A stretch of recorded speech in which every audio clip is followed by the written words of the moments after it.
Okay, so let's go. We are in our simple to understand Gemara here, and we are in Maseches Shabbos Kuf Mem Gimel Amud Beis. Towards the bottom of the page, you have to count about, I don't know, 10 or so lines from the bottom of the page. Line starts with the word osu vehatnan cholav va'isha. Yeah, cholav va'isha vehatnan cholav va'isha. So before we start the shir, and the shir is Lil Nishmas, my father, Menachem and Akiva, for the atzlach and atzal of all the hostages, Be'ezras Hashem should come back soon. And everybody should be victorious, successful. Everybody should, Be'ezras Hashem, b'chozer b'tshuva shlema.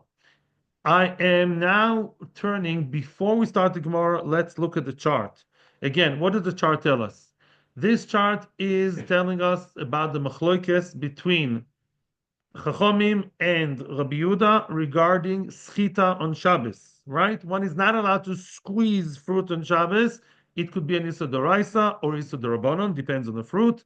Sometimes you're allowed to squeeze fruit, depends when. We're going to discuss that not today. And we are discussing now a different gzera. What's a gzera? If fruit are already mechunosin, the fruit are already in your house, on your kitchen counter, and some of the juice started flowing by itself, conceptually, here we have a chair. Oh, yeah. Okay. Conceptually, you're not allowed to benefit from this juice. Why? You may come to drink the juice, and then you'll come to squeeze the fruit themselves. When does that apply? Well, so depends.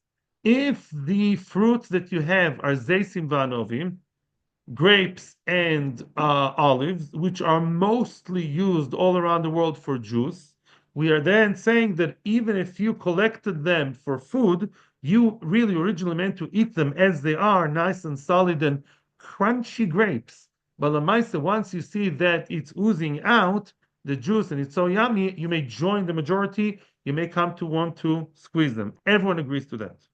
Osir. Now, the middle case, which we're focusing on right now, tutim v'rimonim. Tutim v'rimonim means fruit that some people squeeze, although most people don't, but some do. That's when you have machlokes between Chacham and Rabbi Yehuda. Chachamim say tutim v'rimonim are like zeisim anovim, same thing.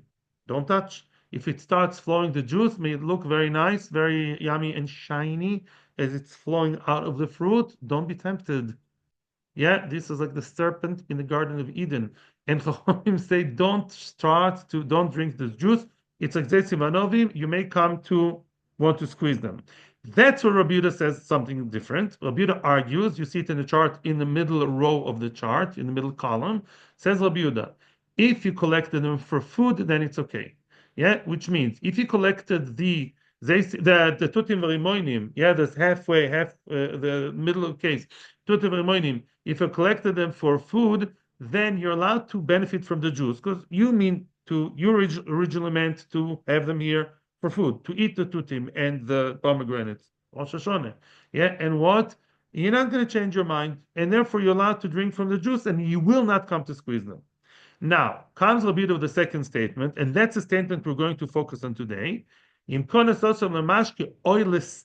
osir, which means if you collected those 4 drinks, you originally got them from your favorite supermarket or from your garden in order to squeeze them and make juice of limonim. It's very healthy, by the way, pomegranate juice is very healthy, or the strawberry juice. And that's what you originally wanted. Now they're flowing. So my dream is coming true. The thing is flowing as I wanted it. And now, if I drink from the juice that's flowing by itself, I may come to squeeze it myself too. And that's also. Even he agrees it's also a Yehuda. Rabbi Yehuda is always more mekel, but he says here I'm not mekel. Now, Chiddush is stam. What does stam mean? He collected the tutim v'rimonim without deciding exactly what he's going to do with them. As they say in the Torah, Ledeo maya osaloi. We'll decide what to do with the tutim later. So there too, it's osir because it's considered to be mashke. Yeah, we connect it, we allege it to the mashke. The third column, what I wrote here, is only havamina, not the maskono. What's the third column? Sh'al peros. Let's say you have other fruit, not zeisim, not tutim, fruit that people never or hardly ever squeeze fruit from. I don't know, a papaya, I don't know, star fruit, whatever. Yeah, you hardly ever squeeze any juice out of them. Then everyone, Chacham and Rabbi Yehuda, all agree that if you collected them for food purposes, it's okay to drink the juice. Only if you collected them for drink, then don't drink the drink. You may come to squeeze them. That's only in the Havamina. The maskana of the Gemara will be, and some Rishonim already give us the heads up here. Some Rishonim already tell us now, and I saw it later, so that's how I changed the chart. The maskana, those fruit, even the chatchila, you're allowed to squeeze them. It's so crazy to I'm not saying halacha l'maisa, guys, by the way, this is not a halacha shir. I'm saying what the Gemara says. It does say it in Shulchan Aruch also, but let's say star fruit, just crazy fruit, yeah, a star fruit, yeah, that I assume people don't make juice out of ever. You're allowed to take the star fruit, the star of the show, and you're allowed to squeeze it and mamish make a juice out of it. Why? Not called juice. Nobody does it. It's crazy. It's abnormal. It's so crazy. It's shinui shel shinui, right? Some shinui are mutar l'chatchila. We discussed it twice already, by Teichen, by Lash. Yeah, but okay, but that's not the issue right now. Right now, the Gemara is harping on one point. This Rabbi Yehuda says, Rabbi Yehuda differentiates between me collecting, having the tutim v'rimoinim for food or for drinks. What's the gray area? The one that falls between the cracks, the stam. Stam is like mashke. If I don't know, yes, no, maybe so, I don't know, I collected the tutim. I was driving back from the mikveh. Pshee, you see this unbelievably beautiful rimonim and tutim. That will make his wife happy. She worked so hard for Shabbos, right? So now, yeah, look, my dear, I brought you tutim rimoni. What will we do with them? I don't know, something. So then, what does Rabbi Yehuda say? Stam is osur. If the juice is oozing out, we are more machmir. We're like, alleging it, connecting it to the juice department, not to the food department. That's all we have to know right now. That brings the Gemara to a whole different story. Now we're entering a different universe, parallel universe, and that is about mashkin. I'm actually very happy I did not give this shir yesterday because I got much more information today about this whole sugya. So hopefully, yeah, I want to tell you one thing. Like many sugyas that can be difficult, if you look at it stage by stage, it's not. Let's concentrate on each stage separately. We're going to see now a conversation. Some of the Mishnais are rather lengthy back and forth between Tanoim. We're going to have one thing like that. Now, believe me, it won't be hard if we just follow each stage separately. We're going to do the Rashis. It's really not hard if you follow stage by stage. Here's a mashkim. It's just water. It's no gin and tonic.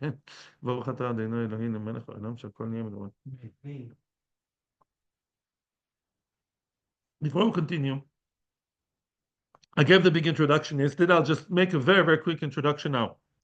There are 7 liquids that the Torah considers as liquids that are choshuv as a liquid, that if they fall over food, the food becomes susceptible to receive tuma, not tome. Only these 7 mashkim can become tome themselves. For example, orange juice, apple juice, strawberry juice, or any juice, whiskey, whatever, are not called mashkim. And if a dead sheretz falls on your whiskey bottle, it's not a problem. Again, I don't know halacha but mikar din, yes. Only these 7 mashkim are called mashkim. You have to understand that Western psychology is very different to Torah mentality, Baruch Hashem. In Torah mentality, for something to be called a mashke, it has to pass all kinds of bars. It has to pass all kinds of tests. It has to be considered and called mashke in the Torah, somewhere in Tanakh. Each one has a source. If you don't have a source in Tanakh, if you're a mashke, you want to be accepted in Mashkim Club, you have to pass through a few tests. Number 1, you have to be called somewhere in the Torah either mashke or yishose. Yeah. Secondly, and this is a very good akdama, which I must admit I was quite desperate because I was missing I was missing that nakuda here, wasn't sure, and I looked in the art scroll, which I barely do, and the art scroll said what Baruch Hashem made it clear that the basic understanding is that a mashke is only called a mashke if I want it to come out of the fruit. Let's say wine, grape juice. One of the 7 mashkim is wine or grape juice, yeah? Only if I'm interested in the wine coming out of the grapes, it's considered mashke.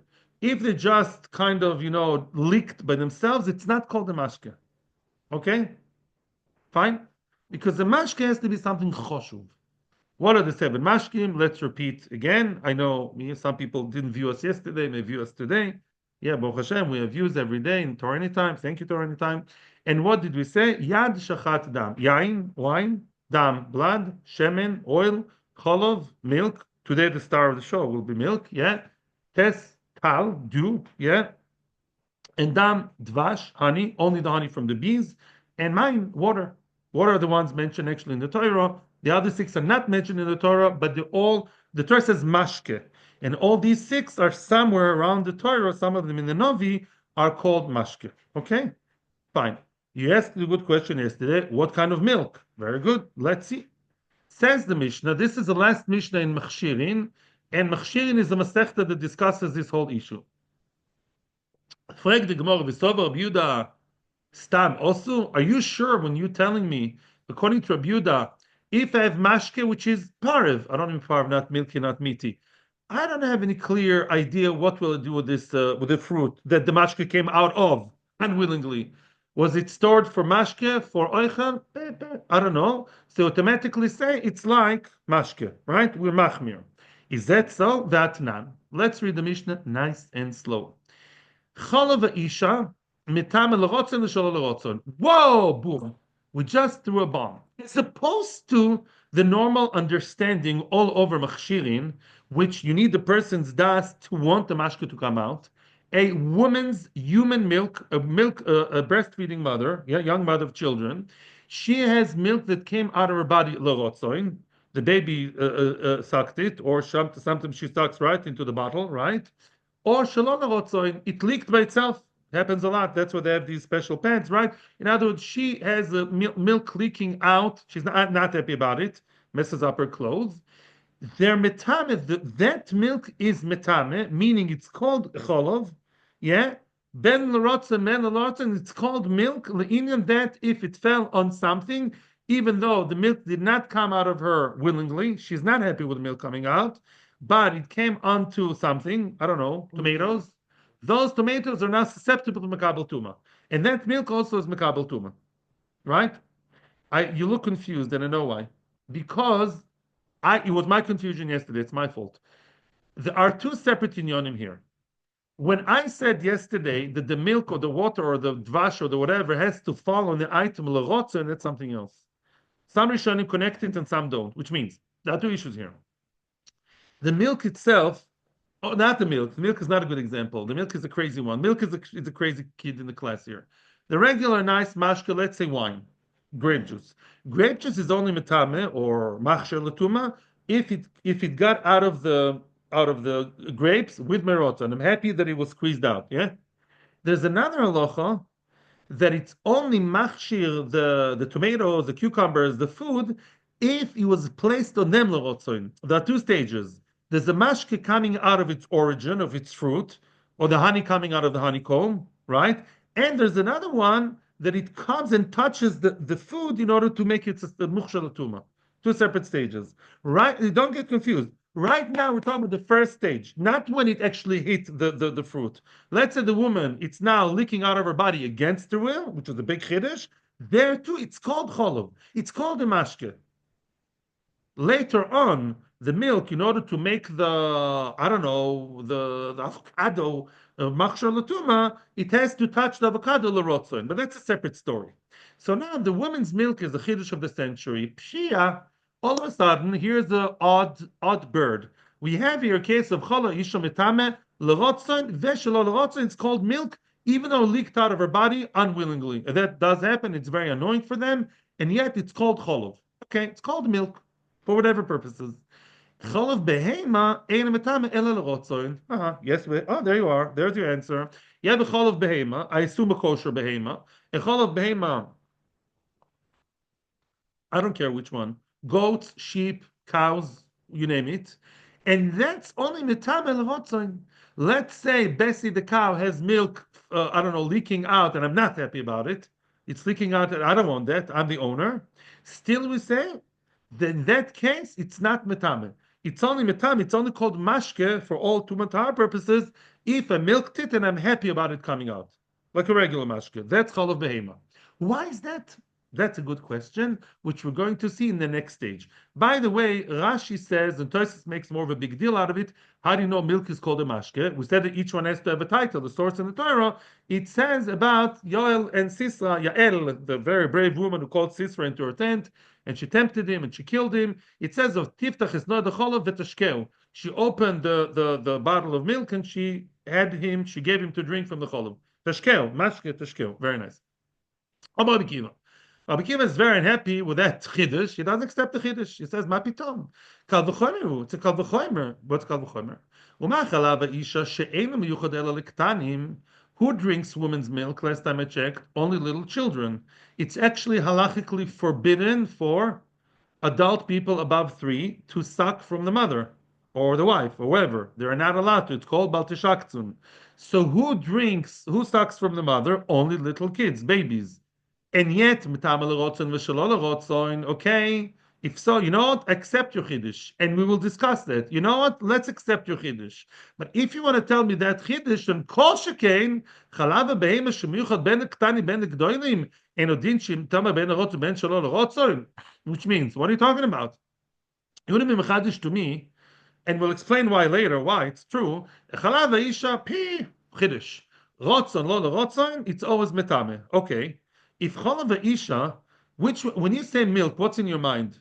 Tnuva, tara, cow, goat. You don't think of a woman's milk, rightfully so. Woman's milk is very, very limited, halachically and technically, only for little kids. You're allowed to drink woman's milk if it's not straight from the body, but still very, very rare. When was the last time you drank woman's milk? Yeah, when you were 1.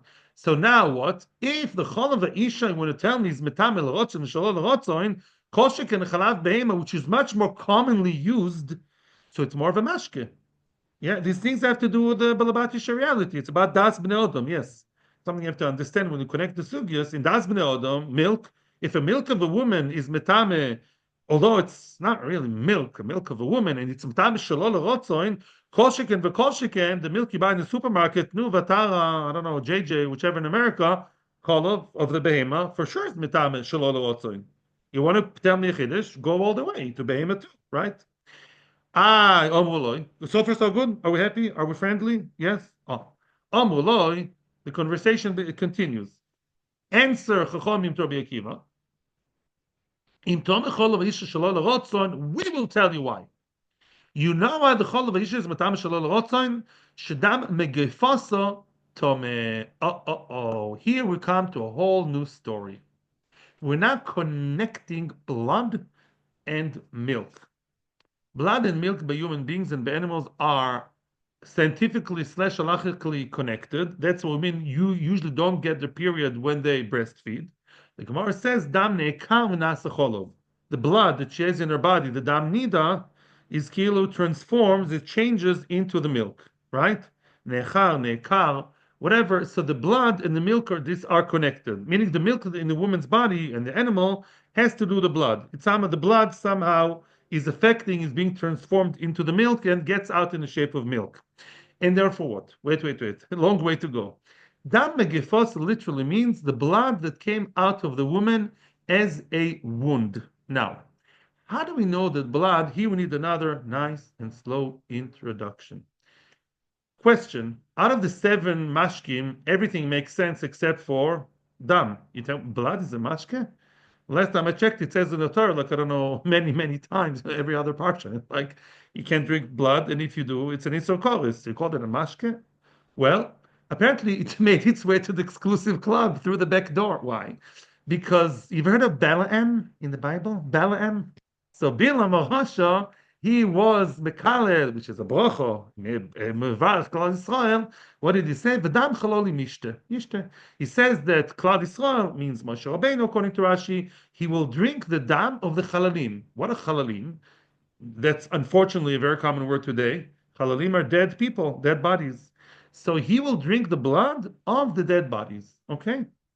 So now, the blood of a dead body, meaning a Jew, I don't know, not Jewish actually, I don't know, a human being, I don't think it makes a difference, Jew or not, a human being's blood that comes out of a cholol, of a dead person, is also called a mashke. And nobody drinks it, obviously, but lemaisa, it's called a mashke.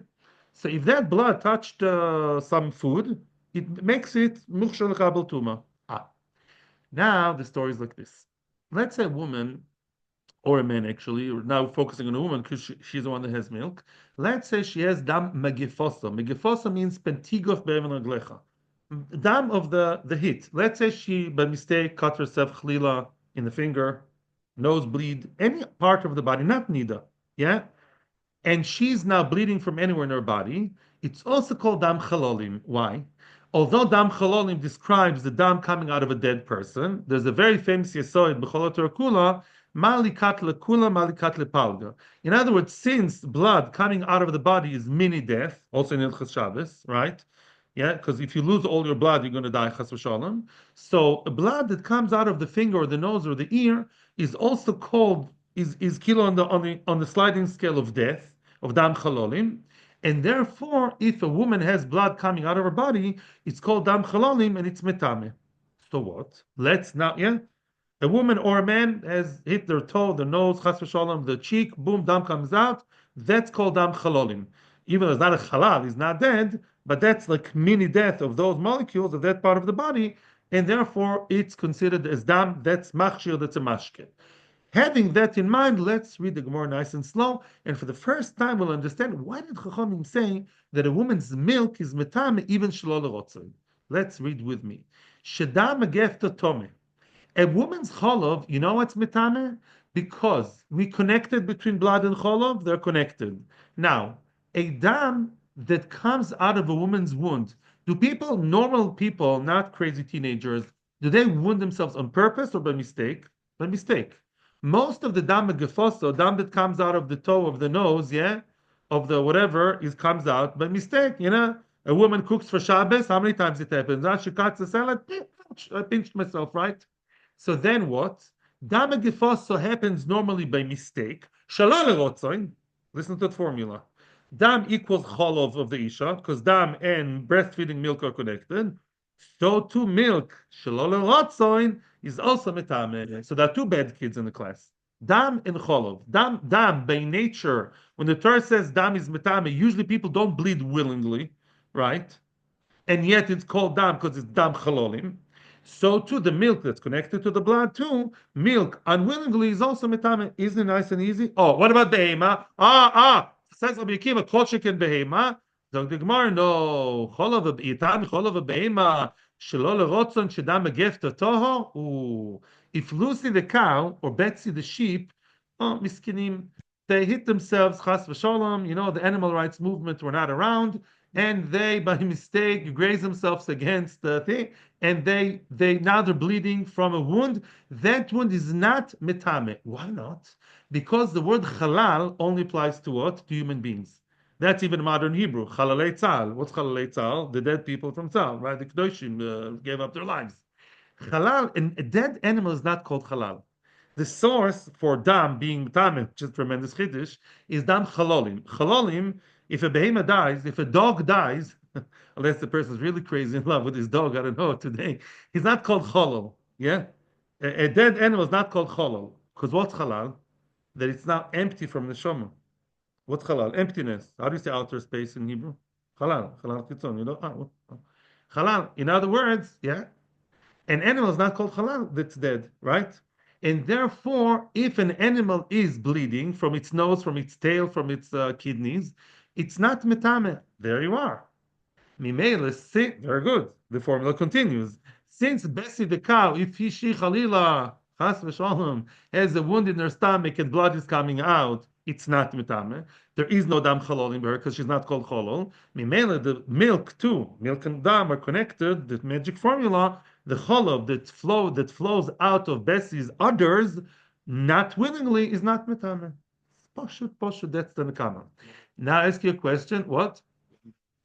The Ratzon is not a Chiddush. Ratzon for sure is the Ratzon is metame. The Cholov. For sure that's called Chalav. Chalav. No, Chalav was never questioned L'Rotzoin. No, ma pitom. A Chalav of a Behema, L'Rotzoin, of course is metame. V'tiftach esnoi the Cholov v'teshkeu. What do you think Yael gave Sisra? Chalav of a cow. Yeah, for sure. There wasn't, yes, I understood. And the answer is, of course, it's metame in machshir. That wasn't in question. L'rotzin is always metame, all seven mashkim. That's not the question here. We're coming to make this avant-garde chiddush of lo l'rotzin. And we're in that comparing the woman to the animal. L'rotzin, of course, is metame. Regular chol of l'rotzin. L'rotzin is always a mashke. That's what we said before. Whatever you get out milking or squeezing l'rotzin is always a mashke. I thought your question will be different, my dear neighbor, and that is what happens if an animal is shechted. Yeah, If you shecht an animal, not an animal's wound. Let's say Mama shecht an animal, the animal is dead, then the dam is metame. Why? L'choiro, we said an animal is not chalolim. You shecht the cow, shecht the cow, shecht the cow. I saw one shechting of a cow, yeah? Let's say you shecht the cow, a lot of blood comes out. Right? Is that dam machshir? Yes. Oh, why dam chalolim? Says Rashi, if it's not cholol, true, but it says, ala oretz tishpechenu kamayim. On dam shchita, there's a special pasuk, the Torah compares it to water. And water is the father of all mashkim. That's just a side point. Okay, so far, Chachamim are now winning. Now the microphone is in the hand of Chachamim. Let's summarize. Chachamim says follows. They're answering Rabbi Akiva. Rabbi Akiva, listen, Chachamim says to Rabbi Akiva. If cholav is metame, not metame, has nothing to do with how popular it is on the supermarket shelf. That's not the point. The point is that a woman, as opposed to an animal, has one advantage over the animal, and that is what?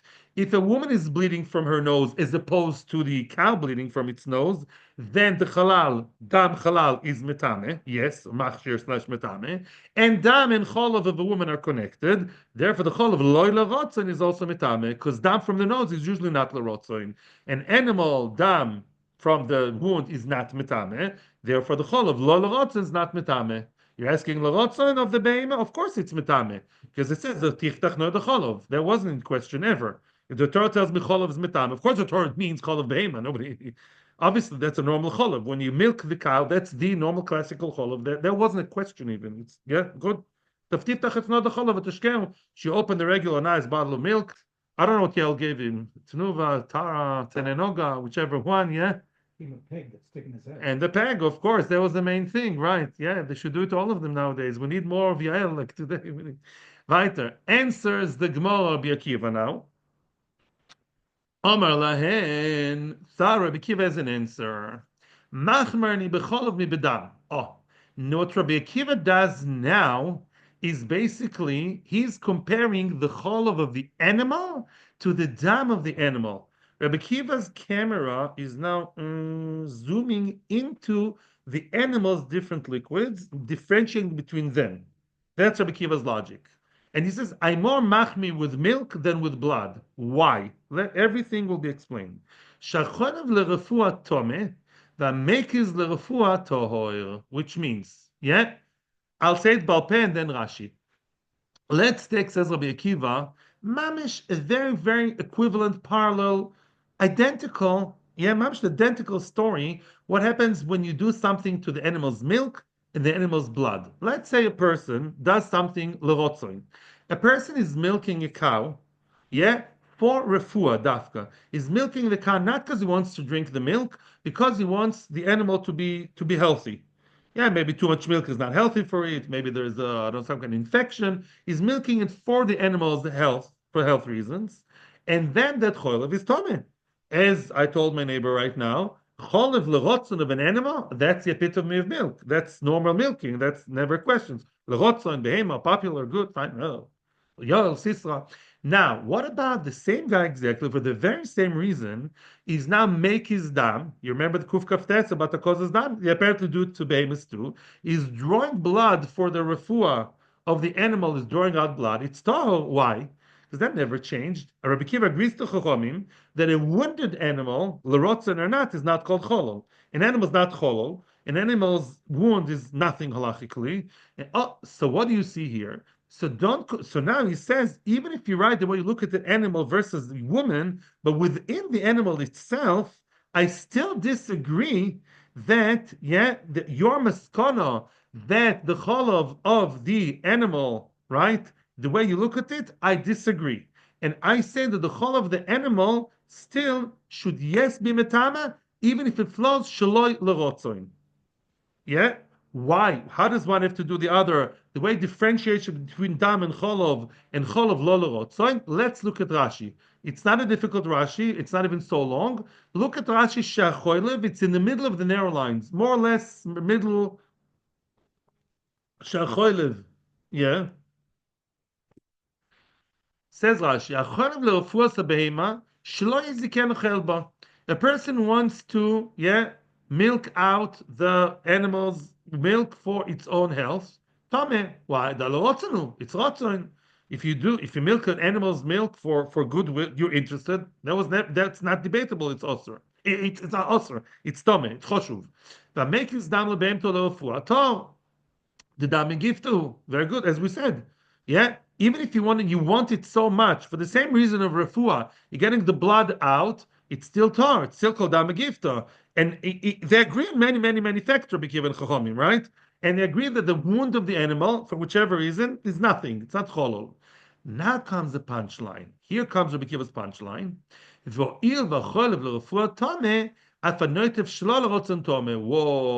Here Rabbi Akiva is crossing a line. Here Rabbi Akiva is crossing a line, and he says like this.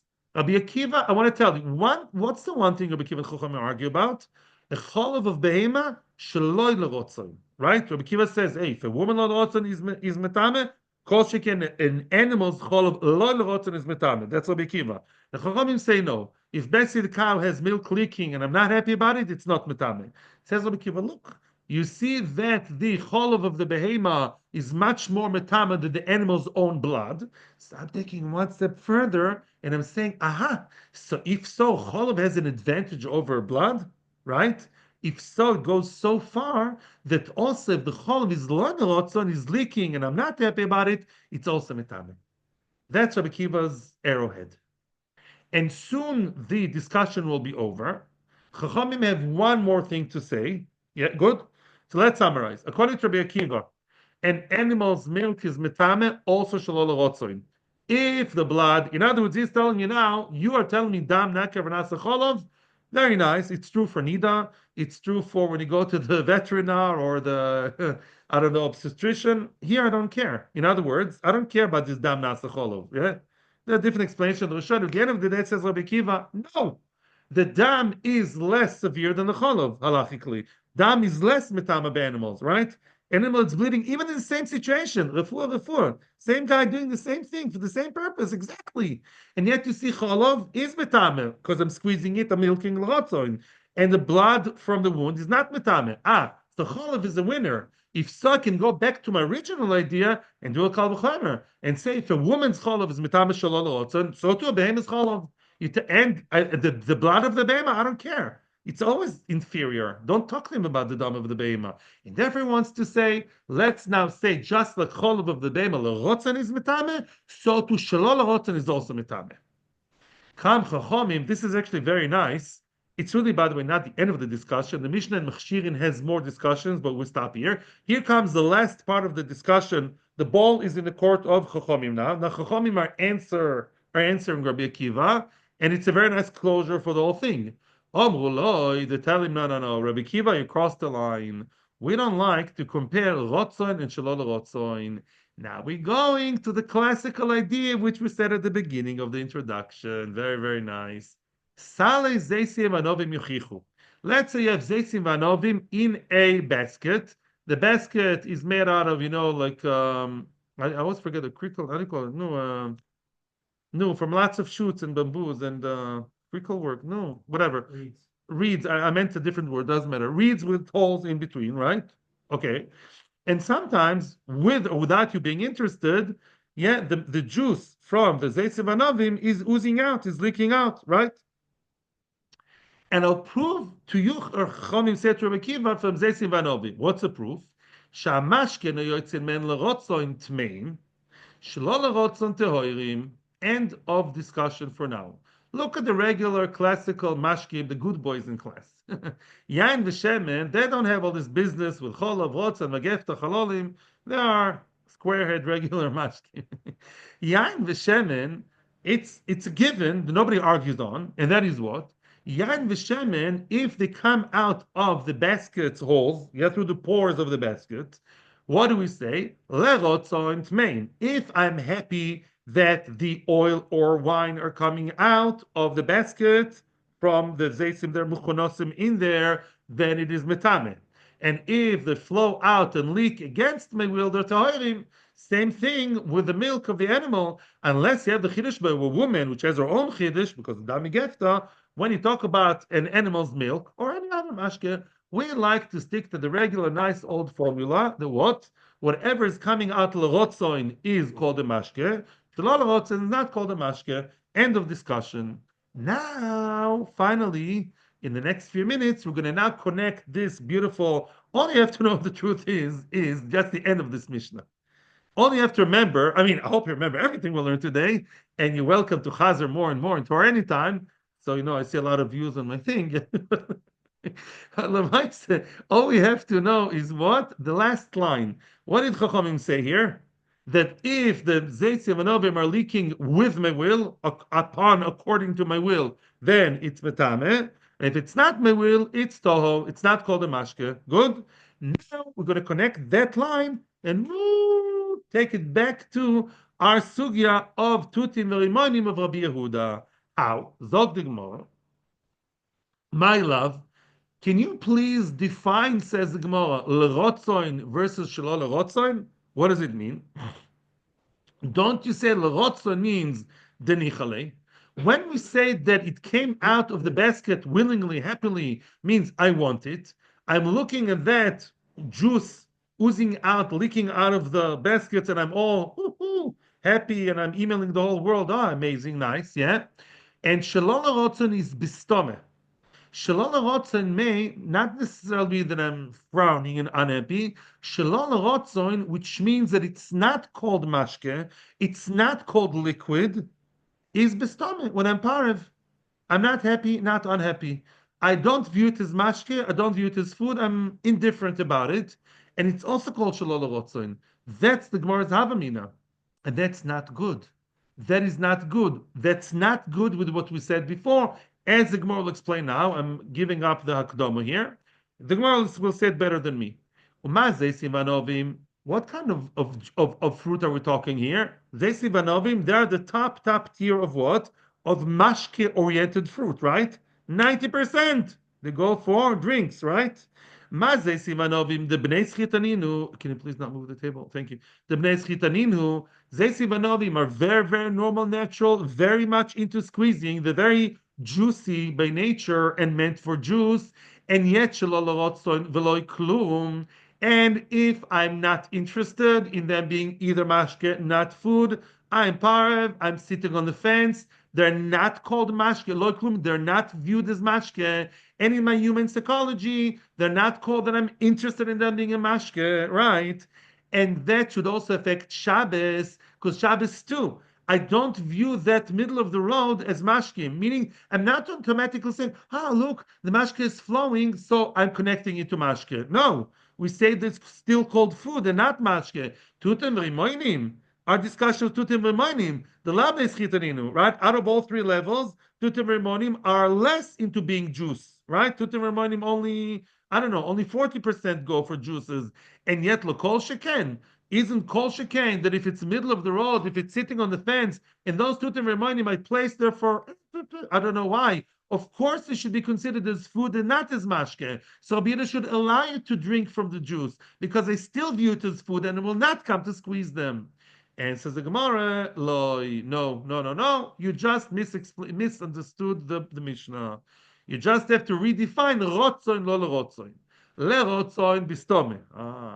Lerotzon b'zeisim v'anovim and also tutim v'rimoinim. When we say good willingly, doesn't mean I'm smiley, happy. Stop. I'm not happy, not so happy. Rotzon, I'm okay. I'm parv about it. When I'm parv about it, it's called what? Stome means what? Rotzon. We define it as you, yes, wanting it to flow. For Tuma means it's a mashke for Tuma. And for Shabbos, it means, oh, I'm happy and I'll come to squeeze more. Mashe'en ken shalol rotzon de gal yadaite. The Omar lo nichali. Shalol rotzon means not stam. Shalol rotzon. In other words, in order to make it a non-mashke and leave it in the status of food only for Shabbos and for Tuma, lol rotzon means frowny face, unhappy, not interested. And he said, "I'm not happy with them flowing out." Yeah. So now, well, let's just summarize instead of the boisema. Very good. Rabbi Yehuda. You may ask, who knows it's Rabbi Yehuda here? Rashi proves, maybe I'll say it tomorrow, how I know it's Rabbi Yehuda, because if it's Chachomim, it's even worse. You can make the cheshbon yourselves, but we'll talk about it tomorrow. Let's just summarize. According to Rabbi Yehuda, Tuti v'rimoinim, you brought them home for, definitely just for eating and eating only as solid, and it flowed. Of course, if it flowed, you're allowed to drink. you won't come to squeeze them. They're there for food. Yeah. If you brought them in order to make juice and the juice started flowing, your Yetzer Hara will tell you, start squeezing now. Don't wait for Motzei Shabbos. It's also to drink. What about stam? Stam is lechumra. Stam is lechumra. And this is actually asserted by what we said here. If you have the tutim, the rimoinim are there for kind of not sure why it's here for, what it's here for. In such a case, we're machmir, we connect it to the chumer side, and we assume that you want them for mashkim. Same thing as we said by zesim v'anovim, and the same thing would be by tutim v'rimonim. Tutim v'rimonim don't apply to shiva mashkim. But the same concept of tuma v'tara, when we have some kind of parv situation, we connect it to what? To the chumrah. We connect it to, yes, if you're like not happy, not unhappy, we assume you are happy. We call you happy about it, and we consider it mashkim. So to here, when you're once the mashkim started flowing, you're inclined more to the mashkim side. So don't drink from the juice. You may come to squeeze it. Okay, needs chazor maybe, but it's to me very clear, and I hope that it's clear to you too. We can revise it tomorrow a little bit. There's v'boy sema, we don't have time. So tomorrow we'll start with Boy Semes as Hashem and hopefully go to Amud Beis. Atzlochu bracha. Thank you to all the chosra. It wasn't very easy, but I'm very, very happy that we